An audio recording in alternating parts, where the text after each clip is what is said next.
Yo, what's up, everyone? We are back for Week 10 NFL Sunday look. We have a pretty nice slate for Sunday. We have some nice games. So let's get into it. You can drop a like down below and subscribe if you haven't already. Let's try to get 100 likes on the video. If you follow me on Twitter or already watched some NBA videos, or if you watched the Tuesday video, Monday had a great day on the showdown for FanDuel. Actually took it down with the 2 kickers and the 3 Cowboys. Prescott at captain. So still looking for a big Sunday. Hopefully that can come this week.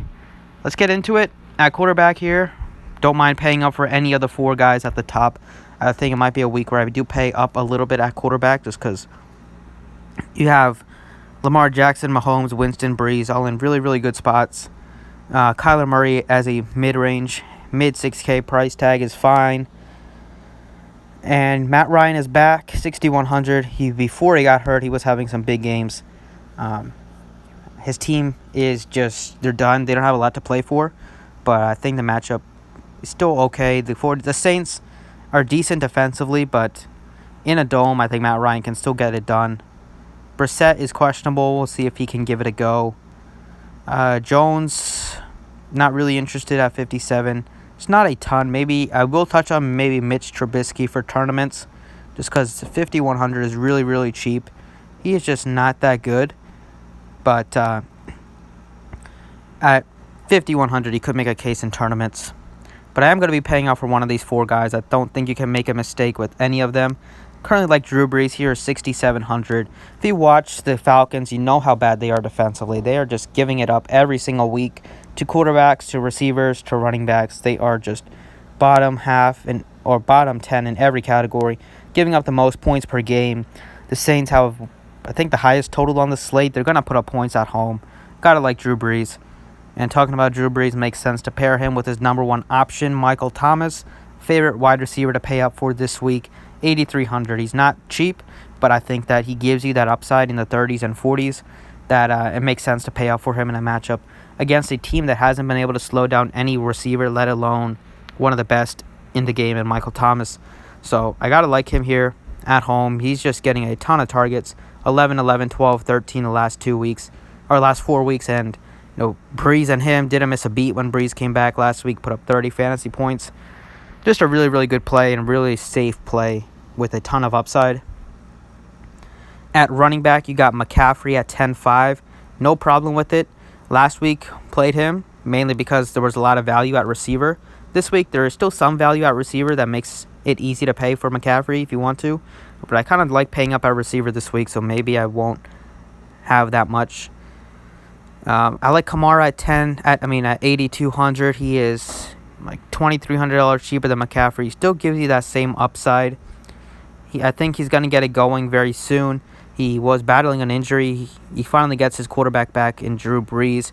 He just wasn't the same with Teddy Bridgewater. He wasn't getting as much work in the passing game. And Bridgewater does throw a lot of short passes, so it was kind of easier for teams to focus on Kamara, kind of load the box a little bit. At 8,200 against the Falcons, he's as good a bet as any to eclipse 20 fantasy points this week. I think you could look at, in the 7K range, I like Nick Chubb for tournaments, especially at 7K. I like Marlon Mack a lot at 7,000. He's a little bit risky just because he couldn't have those single-digit fantasy scores. But I think in a matchup against the Dolphins, who have been getting gashed against the run, if Brissett's out, maybe they'll focus on the run a little bit more and give him 20-plus carries. I think he's going to have a huge game on the ground. I wish he was a little bit more involved in the passing attack, but it kind of is reflected in his price tag. Because if he was a little bit more involved, his price tag would be up in a matchup like this. He's just a solid runner. I'm hoping he can get multiple touchdowns this week. And then if you're going cheaper here, you got Henry, decent play, but I think Samuels is a much better play at 6,300. And the really couple cheap running backs I want to hit on are David Montgomery, who's starting to get a lot more work. They finally listened that he deserves to run the ball more. A really good matchup here against the Lions. They just are gashed on the ground. They have been gashed on the ground all year. He's finally getting a lot of work, like I said.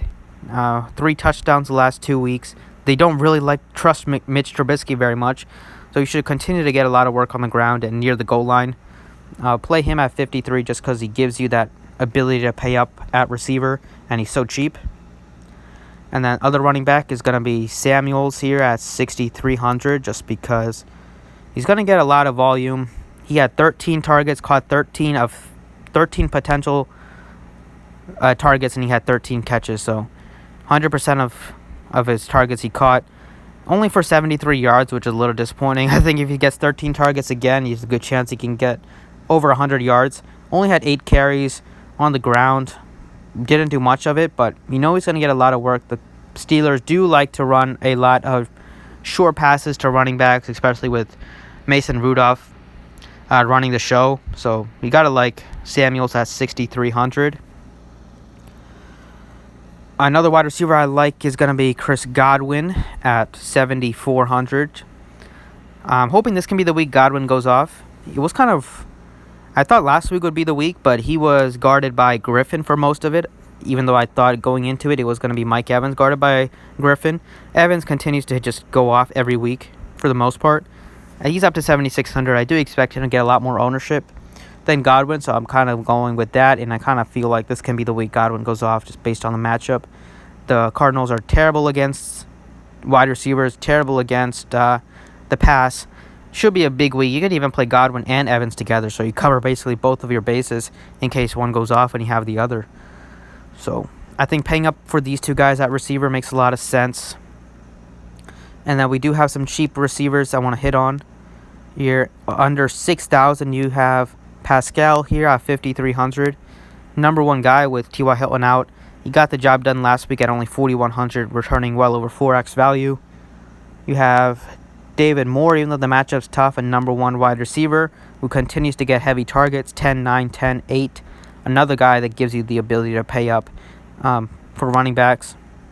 I like Chris Kirk a lot at 5,200 just because he's going to get a lot of volume. Last week was just an outlier coming back from an injury. Or he came back in week 8 for an injury, but just a tough matchup against the 49ers. Before that, he was getting a ton of targets. I do expect them to put up a lot of points. The Bucs defense cannot stop anybody. Expect Murray to have a big week. You can go with a Murray-Chris Kirk stack if you want. And Kirk is playing over 90% of the snaps, so you're getting a pretty solid floor and high ceiling. Still hasn't found the end zone yet this season, but he's still been solid as a fantasy player.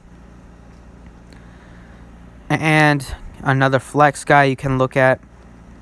Here, I'll go over some other cheap options at receiver. Below 5K, you have Devontae Parker. I like him a lot. Preston Williams is going to miss the rest of the season, unfortunately. Bumps Parker into that number one wide receiver on the team. He has been getting a lot of work, especially in the red zone with 4 touchdowns.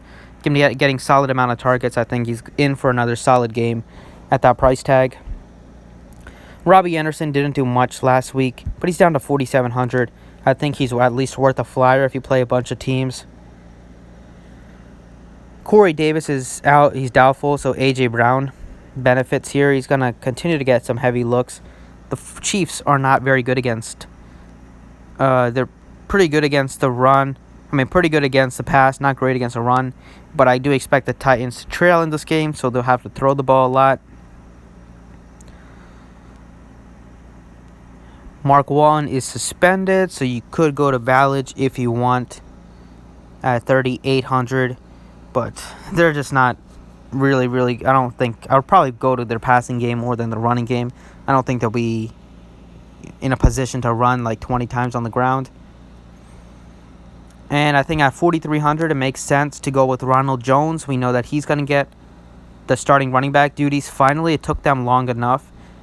He got 18 carries last week. If he gets 18 to 20 carries, that's going to be a solid, can be a solid return. He's only 4,300. Probably can catch a couple passes out of the backfield. Can't really ask for a better matchup. The Cardinals give up a ton of points. Winston and the offense has been kind of rolling. Even though they're bad because their defense can't stop anybody, but their offense has been fine all year. So those are some other guys you can look at. But at tight end, I'll give you guys the cheap cash play of the week. Rhett Ellison, don't really see myself getting away from him. You get a min price, basically tight end, 2,500 with Evan Ingram out. Even with Evan Ingram in last week, he still got 5 targets, which is nice to see. Sterling Shepard, once again, is going to be missed this game.